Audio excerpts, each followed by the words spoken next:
물론 여긴 국민 라디오.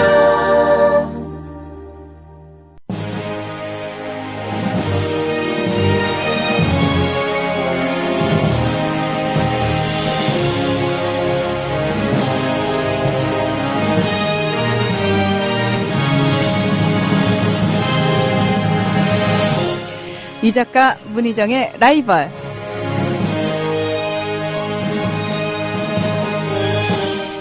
솔직히 고백하면 한때는 즐긴 적도 있었습니다. 그러나 어느 순간 그것조차 즐길 수 없게 만든 나쁜 사람. 예, 무슨 얘기하냐고요? 1년째 이 작가 좋아하는 거 아니야? 라는 오해 아닌 오해를 받고 있는. 그래서 이 작가는 야, 문하나가 스캔들 퍼뜨린 거 아니야? 라는 말도 안 되는 어이없는 소리를 1년째 듣고 있는 아나운서 문희정입니다. 이 작가님. 네. 네. 많은 분들이 아직도 그렇게 의심을 많이 하세요. 그러게 말입니다. 근데 벌써 1년이 됐나요? 응. 야, 세월이 정말. 우리 작년 9월에 첫 방송을. 서로 진짜 싫어했잖아요. 네, 그렇습니다. 예. 소닥꽃이 했는데. 벌써 1년이네요. 분명한 건 저는 이 작가 문희정의 라이벌을 제일 사랑했습니다. 그래요. 방송 이것만 하는 거 아닌가요? 그래, 저도 기쁜 마음으로 방송을 1년째 하고 있다. 네. 말씀드립니다. 예. 그렇습니다. 제가, 여러분 오해하지 마십시오. 이 작가 문희정의 라이벌, 이 프로그램을 제가 정말 제일 사랑한다라고 말씀을 드렸지, 이동형을 사랑한다라고 말하진 그럼요. 않았습니다. 네. 예. 피가 되고 살이 되는 프로그램이죠. 그렇습니다. 자, 오늘 어떤 얘기 준비해 오셨는지 살짝 공개하고 넘어갈까요? 오늘은 20여 년의 정치 인생을 마감한 손학규 전 의원에 대해서 한번 우리가 논해야 되지 않겠습니까? 인간 손학규에 대해서 한번 탐구하는 시간으로. 제가 저의 역장 와서 테이프 박지들에서 정말 미친 듯이 깠지 않습니까?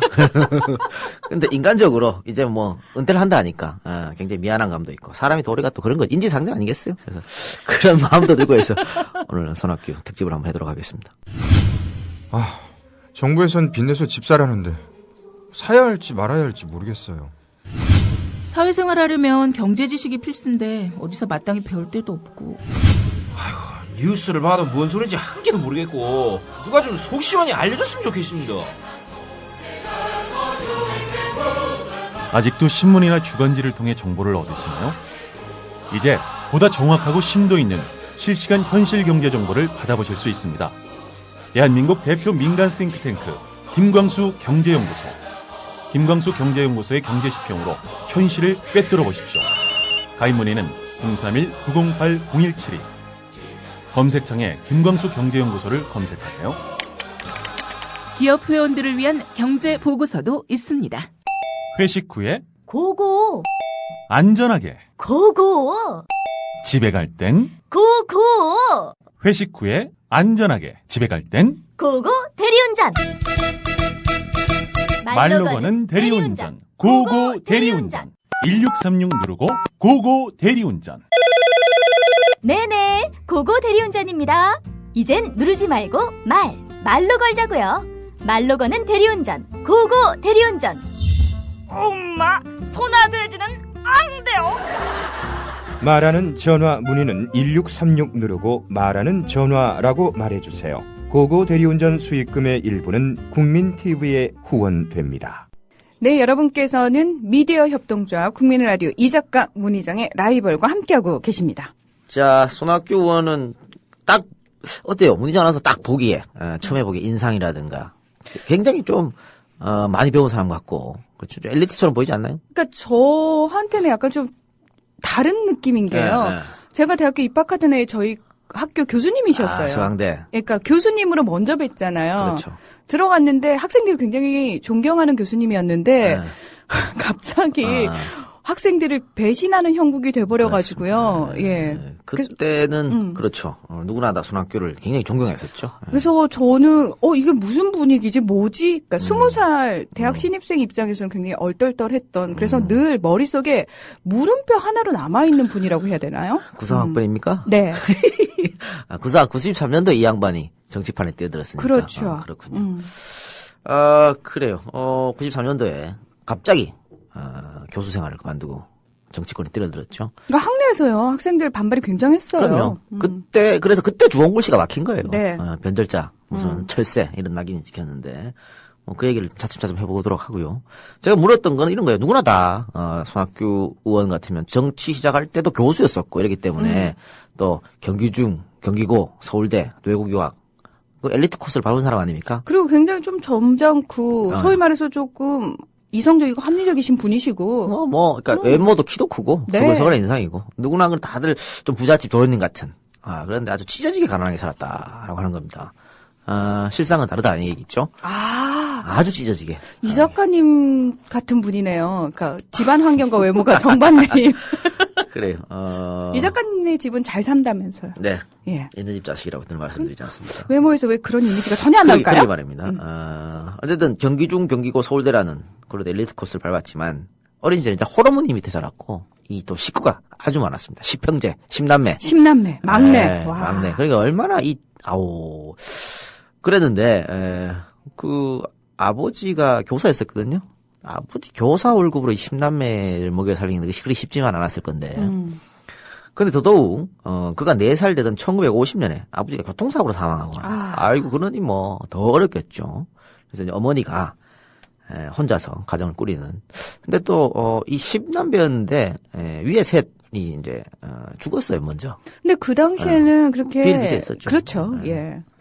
고향은 이제 경기도 시흥군. 그래서 이제 지금 이제 금천구가 특별 서울시 금천구가 되는데 그래서 그분이 이제 계속 경기도인을 강조하고 서울인을 강조하는 거 아닙니까? 대권 때도 대선 도전 때도 이렇게 강조해서 이길 수 있다 뭐 이런 얘기를 하기도 했었는데 어쨌든 경기도 출생이시고 그렇게 해서 아버지 없이 손학규를 어머니가 키웠다. 그런데 뭐 어머니가 그 아버지 없이 자라났다는 그 말을 사람들한테 듣게 하기 싫어서 굉장히 강인하게 키웠던 것 같습니다. 그러니까 애비 없는 자식이라는 손가락질이라고 그렇죠. 흔히 그렇게 표현을 하죠. 예. 왜 거기 범죄와 전쟁의 최민식이 그러잖아요. 울면서 호로 자식 만들 수 없다고 뭐 그런 거겠죠. 그런데 이제 왜 위에 그 형제들이 많다 보니까 그 형제들이 나중에 가서 돈을 벌어서 이제 뭐 막내를 공부시키는 뭐 그런 형국이 됐겠죠. 그렇게 됐을 텐데 시흥에서 이제 초등학교 4학년을 마치고 누나가 아마 이제 초등학교 교사로 있었던 모양입니다. 그래서 누나가 근무하고 있는 서울 매동초등학교로 전학했고 그 다음에 이제 소위 명문중학교로 하는 경기중학교 입학합니다. 공부는 잘했던가 보죠. 경기중학교 입학했는데 중학교 때 이 밴드부에 가입했다 그래요. 그래서 트럼펫을 아주 멋지게 분다고. 근데 이런 거를 왜 정치인으로서 활용 안 했나 모르겠네. 이거 굉장히 정치인으로서 좋은 능력이거든요. 멋있잖아요. 그럼요. 미국 빌 클린턴 보십시오. 색스폰 하나로, 그죠? 그걸 정치적 이미지 메이킹하고. 굉장히 중요한 이건데, 손학규가 트럼펫 부는 모습 본 적이 없는데요? 근데 왠지 이분이 그걸 잡고 있으면 정말 멋있을 것 같아요. 그러니까. 마치 사랑을 그대 품 안의 차인표 같은? 야, 이걸 이미지로 이용해도 됐을 텐데, 글쎄, 이걸 왜 안 했을까? 까먹었나? 보는 방법을? 그럴 수도 있을 것 같습니다. 참 궁색하네요. 아니요. 저도 6학년 때 트럼펫 불었거든요. 5, 6학년 2년 동안 불었는데, 지금 다 까먹었어요. 부는 방법을 몰라. 그러니까 그때는 악보도 볼 줄 모르고, 외웠는 거죠, 다. 일일이 손가락을 다 외워가지고, 그때 했던 음악이 있어요. 좋아졌네, 좋아졌어. 이런 것들. 운동회 때. 그게 뭐죠? 좋아졌네, 좋아졌어. 그런 거 있어요. 운동회 때 막 그거 연주하고 그랬었는데, 진짜 다 까먹었습니다. 그때 왜 그거 했어요? 밴드부? 아니, 그러니까 이 작가님은 왜 불었어요, 트럼펫? 그러니까. 트럼펫을 왜 불었는지. 우리 동네 저랑 친한 형이 있었거든요. 1살 많은. 그 형이 같이 가자 그래서. 그 형이 밴드 하고 있었거든. 같이 가자 해서. 뭘 해도 참 없어 보여요? 예. 그래서 같이 갔는데, 하다 보니까 너무 힘들더라고. 그래서. 또 우리 같은 사람이 힘든 거 싫어합니다. 싫어하죠. 예. 그래서 빠졌죠. 그렇습니다. 이해합니다. 예. 그래서 했는데, 이제 까먹을 수도 있겠다, 볼까. 이거 이용 안 했던 것은. 옛날에 좀 불었는데 까먹었어. 이럴 수도 있겠고. 그리고 고등학교는 또 경기고등학교 지나가는데요. 이때는 또 연극부에서 활동합니다. 멋있죠. 또 연극을 여러 차례 정말 올려서 했다 그래요. 그러니까 끼가 있는 거야 사람이. 중학교 때는 밴드부, 고등학교 때는 연극부. 소위 말해서 쇼맨십이 좀 있는 그러니까, 분이네요. 여기에 또 너무 빠져가지고요. 성적이 또 바닥권을 헤맸다 그러네요. 또 여기다가 이것뿐만이 아니고 술 담배도 했다고. 딱 저랑 비슷한. 비슷한 행적 전혀 다른 학벌? 그렇죠. 저도 술, 담배에 빠져서 살았는데. 이 작가님. 제발 그러지 마요. 이 작가님처럼 애들 네. 키우고 싶다는 분들 정말 많거든요. 아니, 그랬잖아요. 아무도 몰랐다고, 제가 술, 담배 하는지. 뭐, 어때가지고. 제가 예. 17살에 당구를 200 치는데. 그러니까, 이거는 근데 이래요. 그, 손학규 씨가 이런 말을 하면서 자기의 놀았던 과거를 이야기하면서 이렇게 얘기합니다. 반듯하지만은 않았기에 얻을 수 있었던 수많은 경험과 감정들, 그리고 사람들. 이것이 60이 넘어선 오늘까지 내 소중한 자산이 되었다. 이렇게 말하는데 저 100번 동감합니다. 그러니까 반듯하지만 않았지만 그 반면에 얻을 수 있었던 여러 가지가 있습니다. 17의 당구를 200 치면서 얻을 수 있는 그 많은 게 있다니까요. 그런 걸 얻으면서 서민들이 이렇게 사는구나 또 배우고 그래요. 이 작가님 서민 체험하신 거예요, 그거? 그렇습니다. 우리 학교형이 늘 하는 서민 체험. 근데 하여튼 뭐 어쨌든 이런 것은 저는 그 학교 다닐 때부터 이렇게 다양한 경험상이 굉장히 도움이라고 봐요. 우리가 흔히 소위 말하는 경쟁교육해서 계속 중학교, 고등학교 계속 교육시켜가지고 이 중고등학교 한 6년의 싸움이 우리 일생을 잡았지 않습니까? 우리나라 지금 상태가. 네. 그러니까 그게 과연 옳은 일일까? 책만 파고들어서 공부하는 것이. 그러니까 그것도 이 책을 어떤 철학적 사고를 통해서 가르치는 게 아니고 그냥 암기 위주거든요. 그렇죠. 주입식이죠. 강제 주입식. 답을 풀 수 있는 그 고제만 외우게끔 가르쳐요. 그러니까 대학 올라가고 다 까먹어버리는 거야. 그래서 우리가 뭐 노벨상도 안 나오고 그러는 거죠. 그렇게 열심히 공부함에도 불구하고. 그러니까 그런 시험 치는 기계를 지금 만들고 있다. 그것보다는 솔직히 이런 송학규 같은 사람이 좀 100번, 1000배, 100번, 1000배 낫다고 봅니다. 혹! 내 아들이 술, 담배를 하더라도. 하더라도. 네. 그 다음 말은? 하더라도, 내 자식 맞구나! 뭐, 이렇겠네요. 예. 어쨌든, 그리고 이렇게 해서 이제 서울대학에 가는데 좀 신기하죠. 공부를 못했음에도 서울대학 간 거. 당시 경기고등학교가 정말 전국에서 수재만 다 끌어모았기 때문에 거기서 꼴찌를 해도 아마 갈 수 있었을까? 갈 수 있었지 않을까 생각됩니다. 그러니까 1965년에 서울대학 입학하는데 이때쯤 되면 이때 우리나라가 한일협정 때문에 몸살을 앓던 때죠. 그렇습니다. 예. 그러니까 아마 한일협정이 그 손학규 고등학교 때부터 있었던데 고등학교 때부터 아마 데모를 했던 것 같아요. 그래서 대학교 가면서 더더욱 데모에 빠졌었고. 그러다가 대학교 2학년 때는 삼성그룹에 사카린 밀수 사건 있었지 않습니까? 거기 네네. 시위에 참여했다가 무기정학을 받기도 했답니다. 근데 무기정학 중에 또 데모에서 무기정학 받고 학생운동을 선봉적으로 이끌었던 사람이라고 볼 수 있겠죠. 그래서 무기정학 하니까 뭐 갈 데가 있습니까? 나가니까 강원도 탄강에 가서 광부 노동자들과 함께 일을 한 적도 있다고 그래요. 빈민운동 시절 때는 그 원주에서 가수원에서 일을 하기도 했었다고 그러고 뭐 또 철공소에서 일하기도 했었다고 그러고 그러니까 위장 취업 같은 거 많이 옛날에 있었지 않습니까? 그런 걸 했었던 것 같습니다. 그래서 나중에는 뭐 그 김근태 전 의원하고 조영래 변호사 뭐 지금 두 분 다 고인이 되셨지만 함께 그러니까 서울대학교 삼총사 운동 삼총사 이렇게 불리기도 했다 그러는데 근데 뭐 김근태 의원 같으면 나중에 손학규 의원이 민자당 행보를 했을 때 많이 아파했을 것 같아요. 이렇게 같이 운동했던 동지가 어쨌든 변절을 했지 않습니까? 굉장히 가슴 아팠을 것 같아요. 안타까웠을 것 같아요. 그러니까 예. 참 욕도 못하고 아니까 그죠? 그쵸 아니까. 그리고 그 철공소에서 아까 용접했다 했는데 그때 첫 딸이 태어났다. 그러니까 철공소 용접할 때 도망 다닐 때였거든요. 그러니까 도망 다닐 때 첫 딸이 태어났으니까 이 양반 심정도 참 우리가 알만하다 이런 생각이 드네요. 그 큰딸이 또 저희 동기였어요. 그랬어요? 같은 학교. 예, 굉장히 예쁘고요. 행실 바르고, 예, 굉장히 좀, 이렇게 조용조용한, 그러니까 절대 아버지 어떤, 앞으로의 어떤 행보에 누가 되지 않기 위해서 이 친구가 그냥 모범적인 학생이었어요. 조용하고, 예쁘고, 예, 그렇군요. 굉장히 예뻤어요. 그렇습니까? 네. 지금 뭐 하시나요? 결혼했잖아요. 그럼 몰라요, 저는. 뭐 제가 손학규에 자제분들까지 신경 쓰는 그런 건 아니고. 그러니까 지금 첫 딸 얘기를 했는데, 어쨌든 그 결혼은 학생 운동을 하다가 만났다. 서대문 구치소에서. 서대문 구치소에서 만났다는데. 그 역사가 이루어지려면 거기서도 사람을 만나는군요. 그럼요. 별의별 곳에서 다 만나요. 그러니까 국민TV에 있지 말고 좀 돌아다니란 말이야. 그럼 국민TV에서도 좀 만날 수 있지 않을까? 글쎄, 여기서는. 1년을 넘게 있었는데 못 만났어요. 그렇죠. 예. 그러니까. 여기는 아닌가 봐요. 김 예. PD나 저 같은 사람만 보이는 거니까. 안 만날랍니다. 하여튼 7년 정도 연애를 했다 그러니까. 와. 상당히 오랫동안 연애를 했네요. 이때는 정말 뭐 어떤 동지애로, 의리로. 그래요. 조희연 교육감도 그런 얘기 했습니다만. 이제 의리로 만나는 거지. 동지애적 의리로 쭉 만났다고 그러는데. 그리고 당시에는 학생 운동이 워낙 심했고 이랬기 때문에, 정의를 위해서 일하는 남자 혹은 여자. 그러니까 내가 뭔가 뒷받침해줘야 되고, 독립운동 한다는 마음으로 그렇게 운동을 했기 때문에, 정말 동지애적 그런 마음이 더 컸던 것 같아요.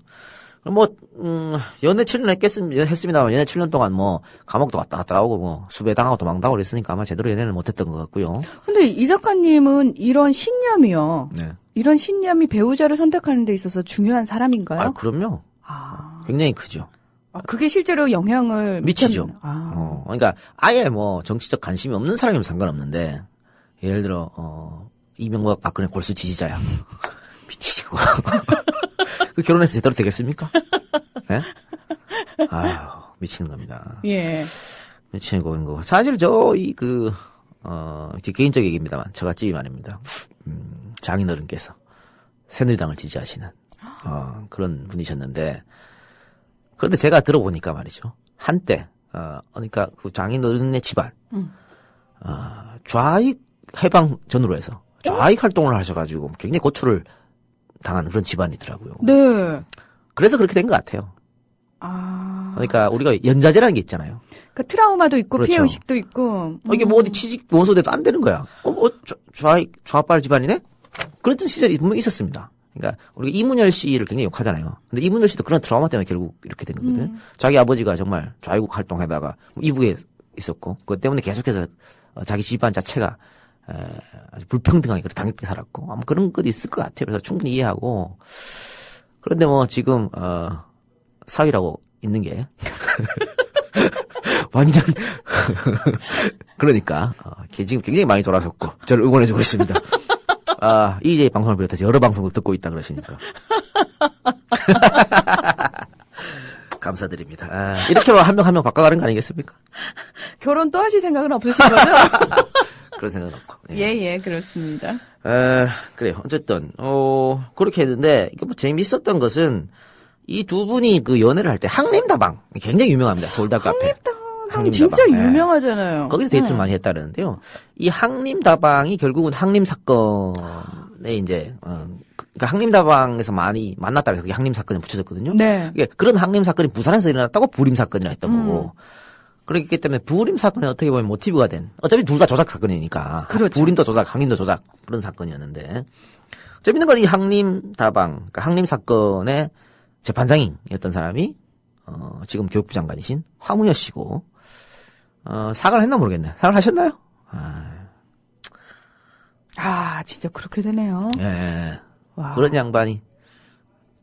왜냐면 이 항림 사건인 건 지금도 재심에서 무죄가 났거든요. 네. 그렇기 때문에 정말 제대로 된 반성과 사과가 필요하다. 당시 재판장에서. 지금 재판하시는 분들이 그때, 그 당시에 우리 법원이 미안했다. 이건 소용이 없는 거예요. 당시 재판했던 사람들이 사과해야지. 왜 지금 재판관들이 사과를 하나? 안 그렇습니까? 그래서 당시 재판에 관여했던 황우여 씨가 직접적으로 사과를 해야 되는 문제다.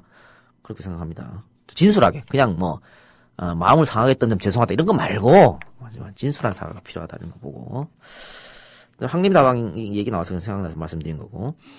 또 이런 학생 운동을 하다 보니까 군대에 늦게 입대를 했다 그럽니다. 군대에 늦게 입대를 했는데, 그 말뚝박으라는 소리를 들을 정도로 굉장히 군 생활을 잘했다고.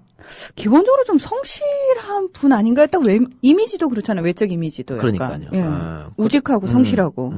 그래서 많이 맞지는 않았던 것 같고, 이 정도면은. 이 작가님이랑 다른 부분이네요? 네, 저는 엄청나게 맞았으니까. 근데 저도 들었어요. 말뚝박으라는 소리. 저는 정운장교로. 오. 그러니까 그게 대학 2학년 마치고 온 사람들, 1학년은 안 돼. 2학년 마치고 온 사람들 중에, 현역, 상병인가 1병 이상 내면 그 장교 지원할 수 있는 그런 제도가 있어요. 뭔 제도 이름은 제가 기억 못 하는데. 그래서 너는 신학과 출신이니까 정운장교 하면 된다고. 굉장히 꼬셨습니다. 또 정운장교가 별 할 일이 없어요. 지금 방송하고 이렇게 정운이거든. 그 방송 관리하고 언론 대면 하고 예. 그다음에 그거 안보교육. 네. 니들은 좌빨에 빠지면 안 돼 이런 거. 이게 정운장교가 하는 일입니다. 와, 군에서 진짜 탐낼 만한 인재긴 하죠. 우리 편을 넘어오면 이 작가가. 그러니까. 근데 예. 나보고 그걸 하라고?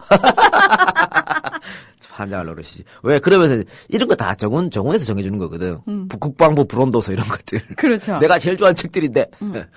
그래서 내가 말도 안 되는 일이라고 했죠. 그래, 근데 나중에 손학규 의원이 군대 생활, 자기가 군대 생활이 굉장히 진정한 아주 소중한 경험이었다 이렇게 말을 했거든요. 그 이유가 거기 가서 군대 가서 알았대요. 그러니까 고급 교육을 받지 못한 사람들 중에도 얼마든지 능력 있고 존경할 만한 사람들이 많다. 그걸 군대에서 처음 알았답니다. 하하, 글쎄. 그러니까 이것도 어떻게 보면 엘리트 사상에 푹 빠졌었다. 군대 가기 전에는. 근데 그거를 꼭 그렇게 손학규 전 고문의 책임이라고는 할 수 없는 게 우리 사회가 그렇잖아요. 왜 계속 입시 위주의 삶을 살다 보면은 옆을 돌아볼 겨를이 별로 없잖아요. 그러니까, 그리고 그게 잘못됐다라는 거를 그 길을 약간 빠져나왔을 때 보이는 거지 그 안에 있을 땐 잘 모르잖아요. 그래서 안타까운 네. 게 딴 사람이 이런 말 했다면 이해는 하는데 손학규 의원 같으면 굉장히 가난한 시절을 겪었잖아요. 스스로가 서민이었고 또 아까 얘기했지만 중고등학교 때 공부 안 하고 다양한 경험을 했었고 그럼에도 방금 얘기한 그게 함몰됐다. 에이, 뭐냐면 다양한 경험을 했지만 경기 중 경기고 그러니까, 내에서 했잖아요. 내 주위에 다 그런 사람들이 있었던 거죠. 그럼요. 그래서 이렇게 엘리트 선민 사상에 빠지는 거예요. 근데 군대 가니까 이런 걸 느꼈다는 거예요. 그래서 전혀 다른 삶을 살던 사람들 속에 들어가 봐야 보이는 거죠. 그런 건 있죠. 사실은 왜 우리가 대학교 다닐 때만 해도 친구들 거의 대학생이었거든요. 네. 근데 군대 가면 대학생이 없어요. 참 희한한 노릇이지. 군대 가면 대학생이 없습니다. 그러니까 그런 것 보면 지금 손학규 의원의 말은 또 어떻게 보면 이해가 가는 점이 있다. 그렇죠. 다만 정치인으로서는 대단히 아쉽다. 이런 생각이 듭니다. 그러니까 그 나라를 좌지우지할 손학규 꿈이 대통령이었으니까 그 정도 되면 그 군대 가서 이런 걸 보는 게 아니고 그 전에 해안을 넓혔어야 되지 않나 이런 생각이 좀 듭니다. 제가 봤을 땐 그냥 이분이요. 그냥 솔직한 분이어서 이렇게 얘기하지 않았을까. 약간 여우 같았으면은 설사 이렇게 느꼈어도 약간 꾸몄겠죠. 더 어렸을 때 많이 느꼈다라고 이런 식으로. 그래요. 어쨌든 그 부분 그렇고 나중에 이제 대학을 졸업을 하고 계속해서 이제 학생운동은 이제 대학을 졸업한 학생운동이 아니지. 이제는 빈민운동. 네. 빈민운동가로서 삶을 살아갑니다. 1979년까지 그랬습니다. 이제 박정희 정권이 막을 내리는 1979년까지. 그리고 이제 11.6 사태가 일어나지 않았습니까? 근데 11.6 네. 사태 일어날 때 손학규는 김해 보안대에 갇혀 있었다 그러네요. 아마 이때도 빈민운동 하면서 빈민운동을 어디서 주로 했냐면 교회 선교 활동을 하면서 빈민운동을 했거든요. 근데 아마 이때 부산, 마산 그쪽에 부마 항쟁이 있었던 그쪽에 있었던 모양입니다. 그러니까 김해 보안대에 갇혀 있었겠죠. 그래서 어쨌든 보안대에 잡혀 들어가서 48시간 동안 구타를 당했다.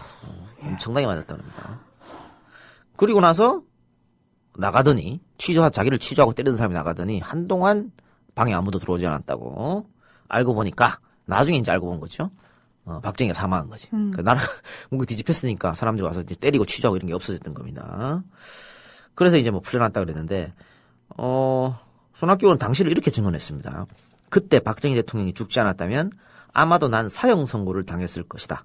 당시 나는 민주화 운동의 본산이었던 한국기독교교회협의회에서 활동했었기 때문에 나를 잡아 죽이기에 참 좋았을 것이다. 이렇게 말했는데 이것은 좀 오바 같고요. 사형 선고까지 글쎄 그 정도는 아니었을 것 같은데. 사형 선고가 아니고 저는 그 고문당하다가 구타당해서 죽었을 것 같아요. 네. 그 당시는 일단은 보안대 혹은 중정 잡혀갔으면 그냥 기본적으로 구타를 했으니까. 그런데 당시에 손학규 의원이 현상금 200만 원 정도였었다니까. 네. 굉장히 좀 큰 거물급이었던 것 같습니다. 그 당시에 200만 원 그렇죠. 현상금. 네. 자, 그리고 이제 박정희 정권이 끝났지 않습니까? 그리고 전두환 정권이 들어섰는데요. 여기서 당시 손학규 빈민운동가는 자신의 제야 인사라고 할 수 있겠죠. 다른 동료들과는 조금 다른 길을 선택합니다.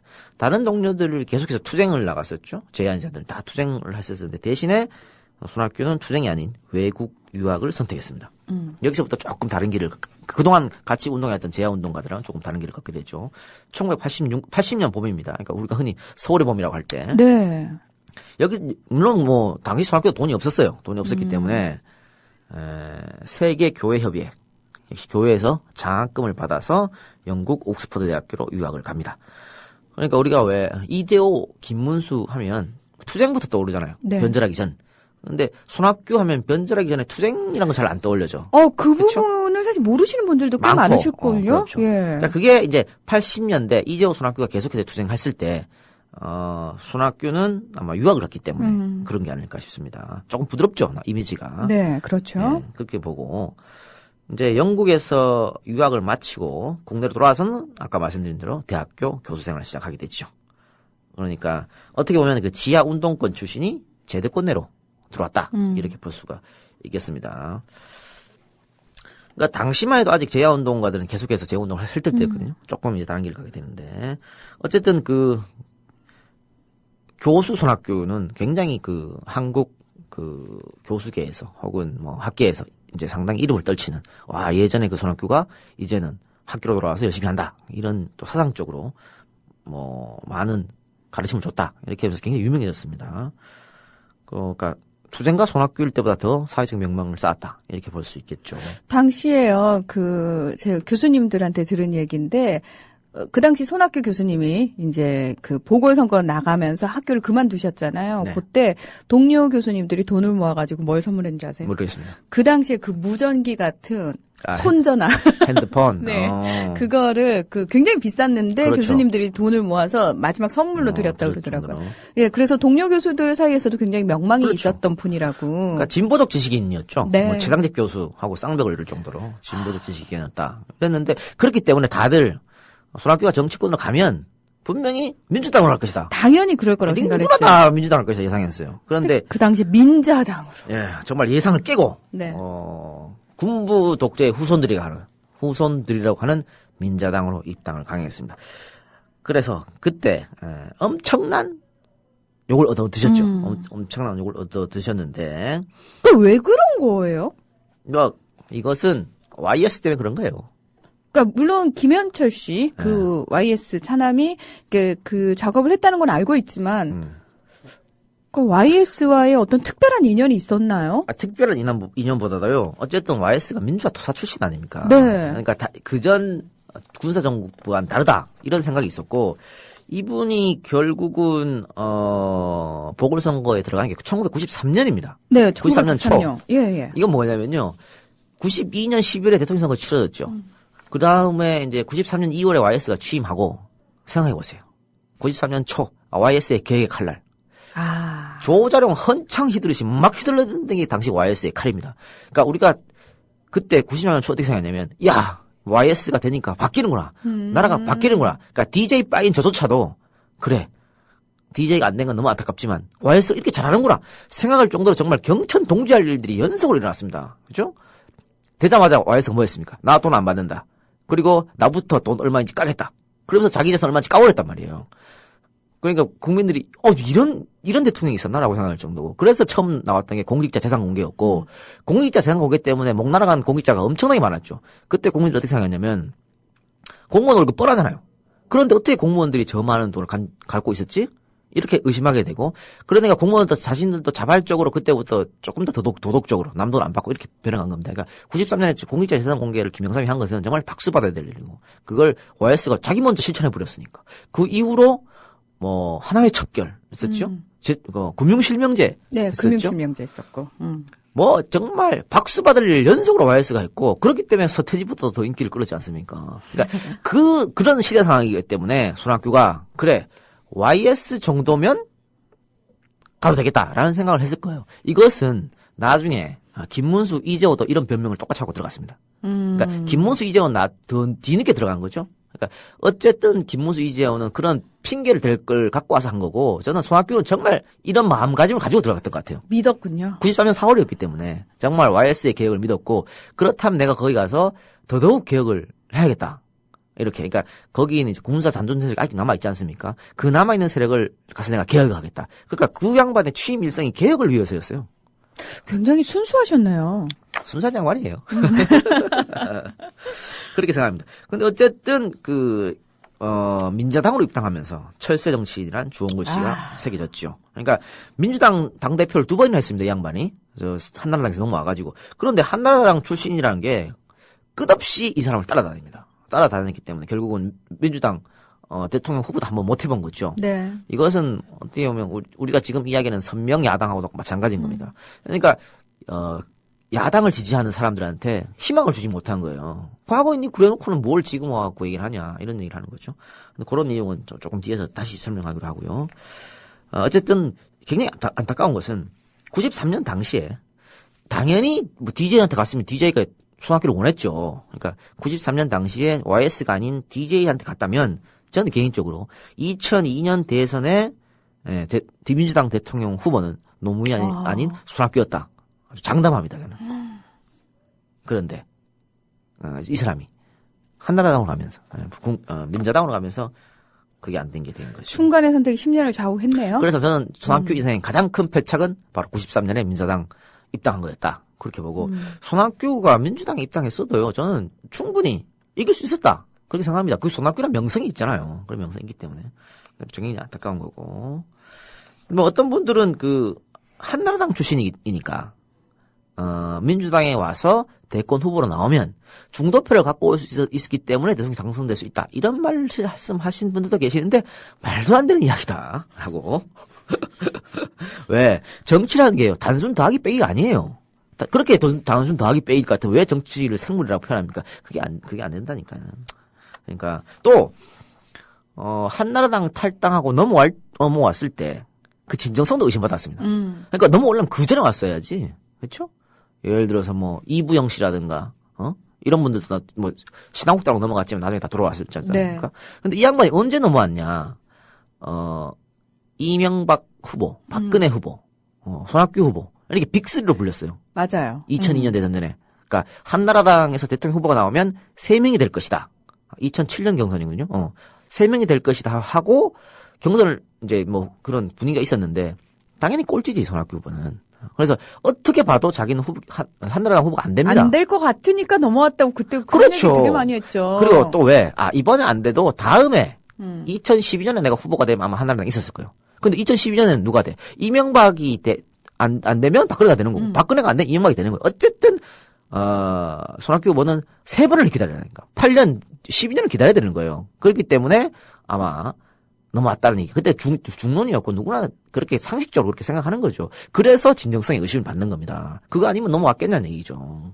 그래서 더더욱 소위 정통 민주당을 지지한 사람들한테 마음을 얻지 못했다라고 합니다. 그래서 어떤 이제 극단적으로 주장하시는 분들은 차라리 그때 안 넘어갔어야 된다라고 얘기하시는 분들도 계시더라고요. 그래서 뭐 한나라당을 조금 바꾸는 뭐 왜 그러냐면 손학규 씨가 일단 한나라당 탈당하면서 이런 말을 했어요. 한국 정치의 낡은 틀을 깨트리기 위해 저 자신을 깨트리며 광야로 나선다. 지금의 한나라당은 군정의 잔당들과 개발 독재 시대의 잔재들이 버젓이 주인 행세를 하고 있다. 이렇게 말했는데 손학규 의원이요. 93년 있을 때부터 한나라당은 쭉 그랬습니다. 갑자기 그렇게 된 게 아니고. 그분 들어가실 때부터 그랬는데. 쭉 그랬어요. 쭉 그랬는데 한나라당에서 이 양반이 보건복지부 장관, 그것도 최연소입니다. 그렇죠. 보건복지부 장관 하시죠. 경기도지사 하시죠. 뭐 조홍은 열매를 다 따먹고 와갖고 이제 와가지고 뭐 그런 군사 독재 잔당들하고 이거 진정성이 의심받을 수 없다라고 하는 거죠. 그래서 이런 비판이 나오는 겁니다. 그러니까 그 한나라당에서의 미래는 보이지 않고 당시 민주당은 어떻게 보면은 무주공산이었거든. 그때 후보가 누가 있었어요? 그러니까요. 이해찬, 정동영, 뭐 이 정도, 그렇죠? 그러니까 포스트 노무현이 없었단 말이죠. 뭐 이렇게 머릿속에 계산해 보니까 내가 가면은 저런 것들은 한 큐에 제압할 수 있겠구나라는 그런 생각이 생각을 전 100% 있었다고 보고 네. 또 당시 민주당 내 소위 386 정치인들이 손학규 존경하는 사람들이 굉장히 많았습니다. 그러니까 가서 개파 꾸리기도 쉽거든. 근데 이것은 뭐 지금도 손학규 존경하는 개파가 많이 있으니까. 그래서 뭐 제가 당시 뭐 어떻게 굉장히 인터넷에 비판하기도 했습니다만은 그런 것 때문에 뭐 같지 않았나 쉽게 생각합니다. 그러니까 김근태 의원이 손학규에 대해서 이런 말을 했습니다. 학규 참 좋은 사람이긴 한데 점점점 이걸 뭔 뜻하겠습니까? 김근태가 왜 그런 말을 했겠냐고. 이건 뭐 모든 당시 민주당 내 조금 깨어있는 사람이 다 알 수 있는 이야기였고. 어쨌든지 간에 다시 과거 얘기로 돌아가면 1993년 4월에 경기 강명 보궐선거에서 손학규가 민주당 간판으로 당선되었다. 그래서 당연히 사람들이 변절자다 이렇게 손가락질 하니까 그가 당선되고 나서 뭐라고 말했냐면 민자당을 개혁 추진 세력으로 만들기 위해 미력이나마 최선을 다하겠다. 행여 우려되는 수구 세력의 반발을 극복하고 개혁 정책이 결실을 맺을 수 있도록 노력할 생각이다. 이렇게 말했습니다. 곧 뭡니까? 호랑이를 잡으려고 호랑이 부려. 왜 들어간 사람들 다 똑같은 얘기야? 말입니다. YS도 그런 말 했죠? 네. 김동영도 그런 말 했죠? 그렇습니다. 그래서 잡은 사람 있습니까? 한 명도 없습니다. 잡아먹혔습니다. 다 잡아먹혔어요. 정치가 그렇게 자기 마음대로 되는 게 아니라고 하는 거죠. 어쨌든 그렇고. 그런데 손학규라는 닉네임이 그러니까 손학규라는 브랜드네임이 있기 때문에 이것이 엄청나게 작용을 합니다. 초선이 있잖아요. 초선 그것도 보궐선거 당선된. 그럼에도 불구하고 대변인에 발탁되는. 그다음에 신한국당 제1정책조정위원장. 아무나 못합니다. 보건복지부 장관, 경기도지사.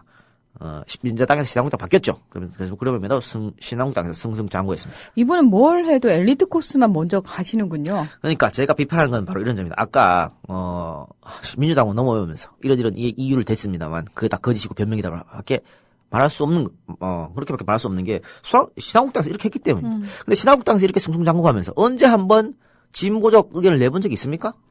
그러게요. 저는 별로 못 들어봤는데. 없어요. 자 볼까요? 어떤 얘기를 했냐면 대변인 시절, 대변인이니까 이해는 하지만 간첩 서경원에게 김대중이 돈 받았다. 이거 허위사실입니다. 그런데 이런 말을 했었고요. 또 당시 야당 총재였던 김대중에게 김대중 총재는 노욕으로 정치를 어지럽히는 추한 모습을 더 이상 보이지 말라. 흑색 성전은 입시대 경제에 오르는 정신 이상자의 망발이다. 이렇게 표현을 썼던 사람이 당시 신한국당 대변인, 민자당 대변인 손학규였습니다. 그러니까 이런 과거가 있는데 어떻게 손학규를 믿고 지지할 수 있냐라고 하는 거죠. 또 정책조정위원장 시절에요. 집시법 개정에 참여했는데요. 이것은 과거 자신이 이룩해놓은 걸 완전 원천 부정하는 겁니다. 자기도 이 집시법 때문에 시위법 때문에 엄청나게 당했던 사람이 자기가 여당 됐다고 이거를 이렇게 계약할 수 있습니까? 이건 말이 안 되는 거죠. 그러면은 나중에 민주당으로 넘어오면서 자기가 과거에 했던 그런 비판이나 잘못된 부분에 대해서 사과는 하셨나요? 그러니까 주홍글 씨인 거 안다, 안고 가겠다 이런 말을 했는데 그 이상은 없었습니다. 이런 거에 대해서는 얘기해야 된다고 보고요. 또 노무현 정권 시절 이건 김대중 정권 시절에 했던 거고 노무현 정권 시절에도 유명한 거 있잖아요. 경포대 경제를 포기한 대통령이다 이런 발언. 또 노무현을 향해서 산송장이다 이런 발언. 이런 발언으로서 뭐라 그래요? 민주당에서 십자포화를 터뜨린 그런 사람이었는데 그렇기 때문에 그분의 진정성을 우리는 믿지 못하겠다라고 했던 거고요. 또 가장 중요한 것은 뉴라이트 기념식에 가서 여러 번 참가를 했고 축사까지 하셨다는 거죠. 뉴라이트 기념식에 가서 민주정부 혹은 민주진영에 대해서 무능한 좌파라는 꼬리표를 다른 사람도 이분이고 뉴라이트 기념식에서 그런 말 하면 어떻게 합니까? 아직도 그래서 좌파는 무능하다 이런 얘기가 또 돌아다니죠. 그러면서 안보 그러니까 뉴라이트가 주장하던 거기에 동조했던 분이 이런 분입니다. 저는 그래서 뉴라이트 기념식에 참석해서 그 기념사를 하시는 이분의 모습을 보고 과연 과거 빈민운동하던 손학규는 어디가 있는가 이런 비판을 당연히 할 수밖에 없지 않냐. 그래서 이런 점은 반드시 비판받아야 된다라고 생각하는 사람입니다. 그리고 소위 말하는 출자 총액 제한 제도 같은 거나 또 규제 허용 이런 것들 그러니까 신자유주의 노선을 계속해서 이야기했거든요. 그게 이제 신한국당 있을 때입니다. 그러면 민주 진영에서 갖고 있는 정책 노선이랑 전혀 다른 거죠.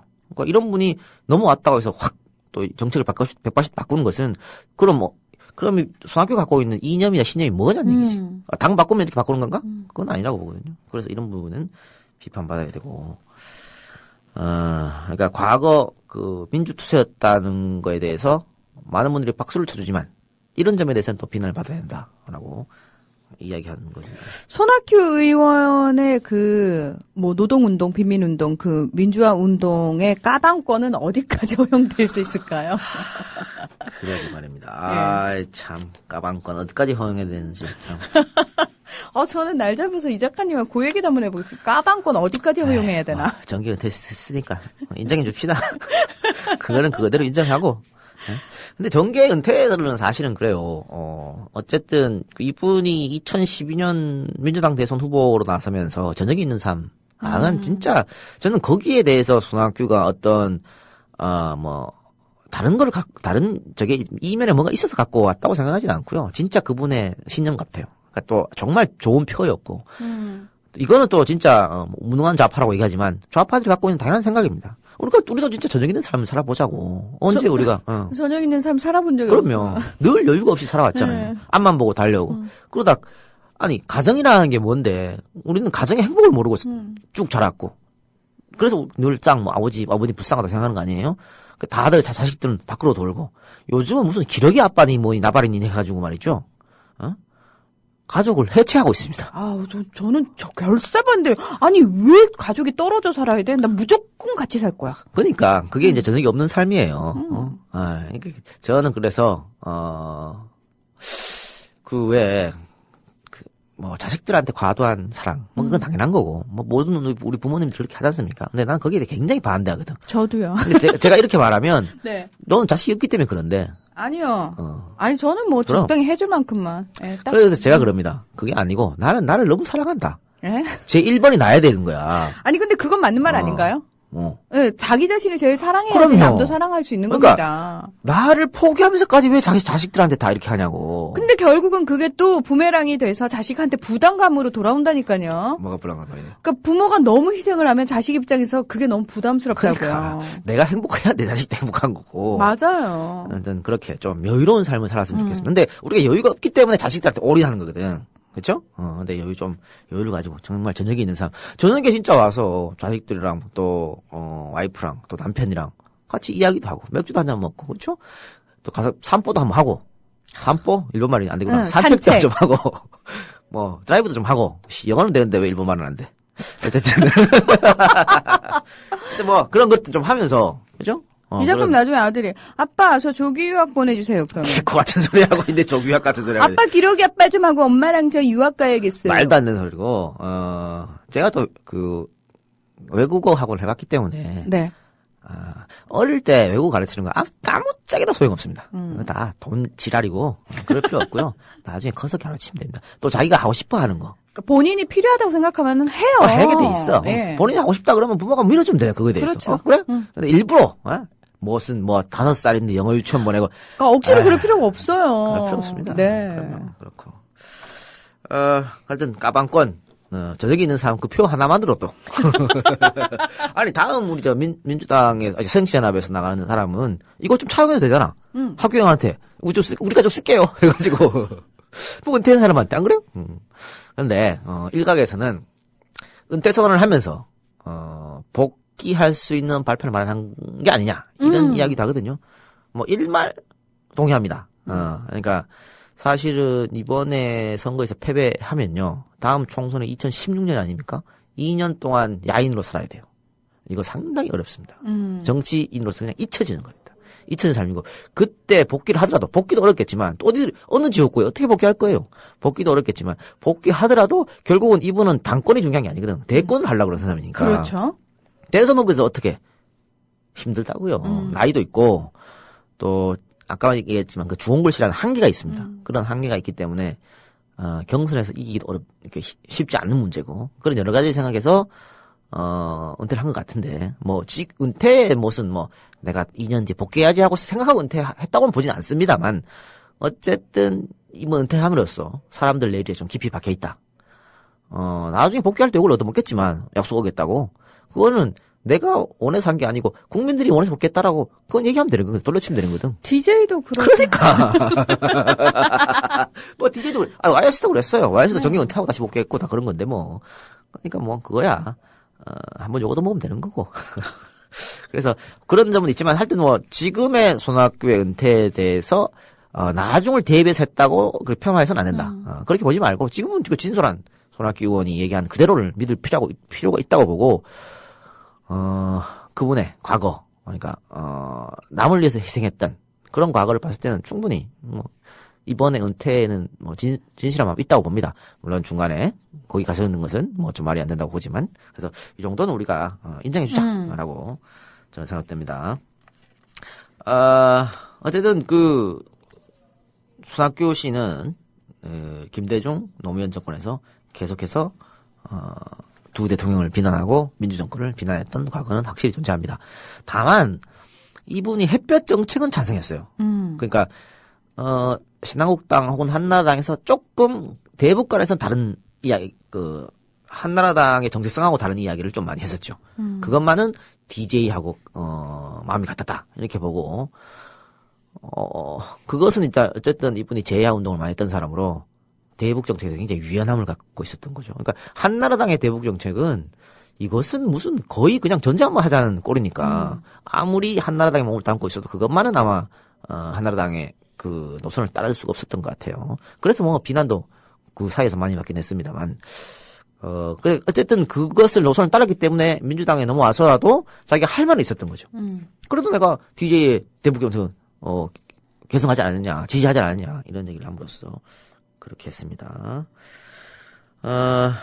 어쨌든 그가 민주당 넘어올 수 있었던 것은 민주당의 이념적 스펙트럼? 이게 좀 넓었다고 하는 거죠. 그러니까 사실 말이 뭐 민주당이고 신한국당이고 한나라당이지, 별반 차이가 없다. 이런 욕도 들어먹었지 않습니까? 그런 점에서 사실 굉장히 박수 쳐줬어요. 손학규 씨가 민주당 넘어올 때. 그러니까 저 같은 사람 발끈했지. 그걸 어떻게 박수 치고 받아줄 일인가. 그런데, 다들 박수 친 이유는 이 세력 확대를 위한 거죠. 덩치가 커지는 거에 대해서 박수를 친 거예요. 당시에 이명박하고 싸우면 무조건 진다였었거든요.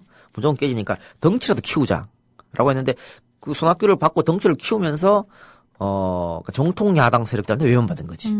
그러니까 당시 대통령 투표율이 최저였지 않습니까? 그러니까 민주당 지지했던 사람들이 투표장에 아예 안 간 거예요. 그걸 왜 그랬는지 민주당이 한번 생각해 볼 필요가 있었던 거죠. 그 당시에 대선 후보 경선에서 정동영한테 패하면서 낙선을 했잖아요. 네, 낙선했죠. 그러니까 그 전에 이제 받아들이고 할 때부터 많은 비판이 있었던 거고, 오히려 진보 정당한테도 막 표가 더 가는 그런 일이 있었으니까. 그러니까 뭐 제가 뭐 책에서 와즈테 박지는 그런 얘기 있었었는데, 한나라당에서 경선에서 안 될 것 같은 사람, 그런 사람 넘어왔는데 환영했다고 명석 깔아준 민주당 수준이 그것밖에 안 되니까 국민들한테 외면받았다 이렇게 좀 신랄하게 비판을 했습니다만은, 그래요. 은퇴한 마당에 그 정도 비판을 하지 않겠습니다. 좀 근데 어쨌든 좀 이해가 안 되는 게요. 왜 손학규 전 고문이 정동영한테도 패했고 문재인 후보한테도 패하지 않았습니까? 예. 의외로요. 굉장히 그냥 객관적으로 봤을 때 얼핏 생각하면은, 깊게 생각하지 않고 보면은 손학규라는 브랜드 네임이 훨씬 더 높죠. 컸을 텐데, 그 어떤 의미에서는 냉정하게 표현을 하면은 상대가 안 될 만한 후보들한테 패했단 말이죠. 예. 그 원인이 뭘까요? 그러니까 정동영 씨하고 대결 때는 그래도 정동영 씨는 민주당 내 자기 계파가 많이 있었고, 조직도 많이 있었죠. 근데 넘어온 사람은 그 조직이 없잖아요. 그 조직이 없고, 사실 정동영 씨가 당시만 해도 뭐 말이 많았잖아. 뭐 박스 떼기니 뭐니 뭐 이런 얘기도 있었고, 또 언제는 그 손학규가 한나라에 넘어왔던 그런 전력이 있기 때문에 아마 정동영 씨한테 패한 것 같고요. 문재인 의원하고에 있어서는 역시 그래도 문재인은 전국구라는 의미가 있어요. 그런데 손학규가 과연 전국적으로 인지도를 끌만한 사람이 있느냐, 그런 의미가 이제 있는 거죠. 수도권이라든지 경기도 쪽, 뭐 이쪽에서는 있지만, 인지도가 있지만, 그리고 과연 이길 수 있느냐, 손학규 카드로 이길 수 있느냐라고 하는 거죠. 그러니까 우리가 사실 김대중 대통령이 당선될 때 말도 안 되는, 진짜 겨우겨우 가까스로 이겼거든요. 그 정말 대한민국 정치의 대거목이라고 하는 DJ도 그 신한국당 후보를, 한나라당 후보를 겨우 꺾었습니다. 뭐 정말 우연의 일치가 여러 가지 겹쳐가지고 IMF 터졌죠. 또 이인재 효과 있었지 않습니까? 거기다가 이회창 아들 문제 겹쳤죠. 이런 모든 것이 DJP 있었죠. 겹쳐가지고 겨우겨우 이겼거든요. 그 정도로 대한민국의 민주진보 세력이 약합니다. 약한데 그 다음에 노무현이 이겼던 것은 더블이나 차이 난다는 인구수, 호남과 경남, 영남의 표를 뺏어왔다는 거거든요. 거기에서 그 다음에 충청권에서 그 수도 이전 그때 뺏어왔던 거. 그래서 이길 수 있었던 거였거든요. 그러니까 그런 거에 대비했을 때 과연 손학규 카드로 이길 수 있겠어? 라고 하는. 근데 문재인 카드는 또 다르거든. 그러니까 뭐 이것 때문에 또 뭐 제가 이런 말을 또 경상도 패권주의니 어쩌니 하지만 어쨌든 문재인으로서 40% 가까운 뭐 부산 영남 지방에서는 부산 경남 지방에서는 뭐 대구 경북지에는 20%도 안 되지만 근데 그 전에 김대중 이런 분들은 대구 경북에서 3%도 안 됐거든요. 그거는 엄청난 차이잖아요. 40% 또 20%는. 근데 손학규가 과연 그쪽에서 몇 프로를 갖고 올 수 있을까? 이건 정치적으로 거의 불가능하다는 얘기예요. 20%도 채 못 갖고 온다. 그런 거 봤을 때 아마 이길 수 있는 사람 뽑아주자라는 게 있었을 것 같아요. 그런 의미에서 안철수 후보도 그때 이길 수 있겠다 이런 얘기를 했던 거고 저는 뭐 문재인이 됐든 안철수가 됐든 누가 됐든 이기는 사람 우리 편이었기 때문에 저는 그래요. 지금도 당시에 손학규 카드로 이길 수 있었으면 손학규 얼마든지 밀어줍니다. 근데 손학규 카드로 이길 수가 없다라고 하는 게 제 생각이기 때문에 그때 손학규는 안 된다고 제가 이야기했던 거고. 근데 그런 아마 사실 민주당 경선에 참여하시는 분들은 그나마 정치에 굉장히 관심이 있고 정치에 돌아가는 판을 잘 아시는 분들. 그러니까 그런 사람들의 선택이 그때 2번 연속 손학규를 내면했던 게 아닌가 그런 생각이 듭니다. 그러면 이제 이분이 이제 뭐 패배하고 나서 뭐 또 여러 군데 돌아다니시죠. 유학도 하기도 하고 뭐 네. 어느 곳에 뭐 또 돌아가 뭐 민생 체험도 하기도 하고 이렇게 했다가 당에 또 부름을 받아서 그 하늘아래 분당이라는 거기 또 이제 했지 않습니까? 그러면서 역시 손학규다 뭐 이런 얘기를 듣기도 했었습니다. 그러니까 경기도에 아직 그 힘은 있다. 그것 때문에 아마 이번에 다시 경기도 쪽에 그러니까 새누리당의 아성이라고 하는 그 지역에 나갔습니다만 결국은 그 벽을 뛰어넘지 못했습니다. 거기 뭐 몇십 년 동안 새누리당이 줄기차게 대를 이어가지고 남경필 지금 경기도지사 네. 지역구죠. 아버지부터 시작해서 그렇죠. 예. 뭐 한 30년을 해드셨으니까 그 지역의 벽을 넘지 못했다. 그 지역의 벽을 넘었다면 그러면은 판세가 조금 달라졌죠. 왜냐하면 이번에 어쨌든 책임을 지고 김한길 안철수에 물러났지 않습니까? 당연히 뭐 비대위원장 박영선이 아니고 손학규가 될 수도 있었고 다음에 전당대회를 하더라도 손학규가 당권을 잡을 수도 있었습니다. 그러니까 그렇다면은 당권 잡으면서 뭐 지금 우리가 별로 새정치민주연합이 당권 대권 분리를 자꾸 얘기하거든요. 네. 근데 꼭 분리할 필요 없어요. 그러니까 옛날에는 뭐 제왕적 총재 이래서 분리하자 이랬는데 지금은 제왕적 총재 할 수도 없잖아요. 그러니까 같이 가는 것도 전 나쁘지 않다고 보고 뭐 그리고 당권 대권 같이 법을 바꾸든가 아니면 뭐 당권 갖고 있다가 대선 직전에 놓든가 이런 방법도 있고 그렇게 하면 지금하고 전혀 딴판일 텐데 져버렸다. 그것도 이 사람이 왜 또 은퇴까지 생각했냐면 정치 신인화 됐었잖아요. 정치 신인에다가 그 재산을 허위로 신고한 그 부분 의혹도 있는 사람한테 그러니까요. 그런 사람한테 졌기 때문에 아주 치명적이었고 이거죠. 문재인이 선수들한테 진 꼴이에요.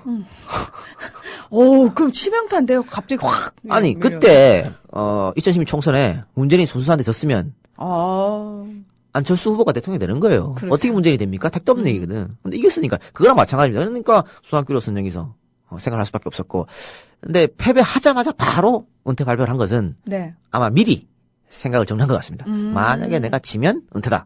이것을 아마 미리 생각했고 그렇기 때문에 패배하자마자 바로 이런 발표를 했지 않나 그런 생각이 듭니다. 근데 조금 안타까운 것은 이거 좀 정리하고 그러니까 선거의 패배가 손학규만의 패배뿐만 아니고 야권 전체의 패배니까 자중질환이 빠졌지 않습니까? 또 이번 세월호 문제도 그런 문제고 요것을 그래도 어떤 야권의 거물이라고 하는 손학규 의원이 조금 정리해주고 뭐 은퇴를 해도 늦지 않았을까 하는 생각이었는데 어쨌든 손학규 의원은 지금이 맞는 시기라고 본 것 같아요. 그가 이제 은퇴하면서 정치는 들고 날 때가 분명해야 한다 이렇게 말씀했었거든요. 그러면서 국민 여러분께 함께 잘 사는 나라를 만들어 저녁 있는 삶을 돌려드린다는 약속을 지키지 못해 죄송하다.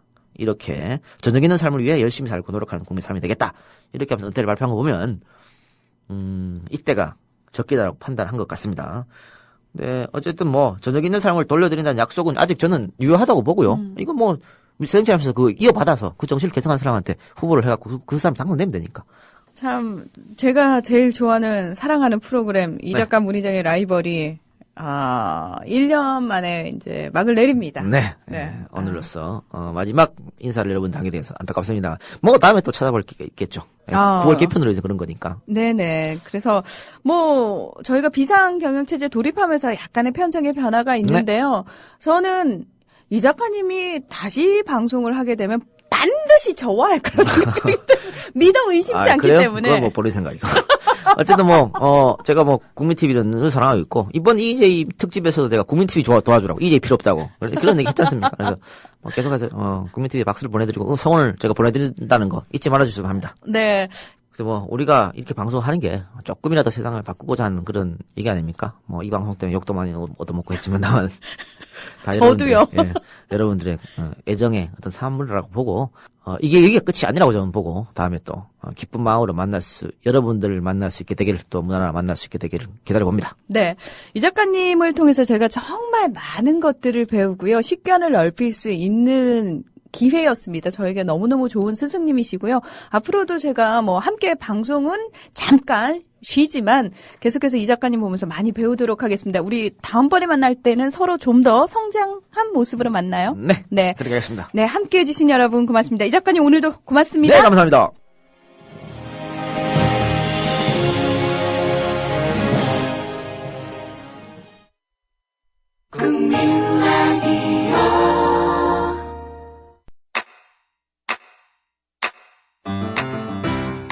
국민 라디오 지지하는 4가지 방법 아시나요?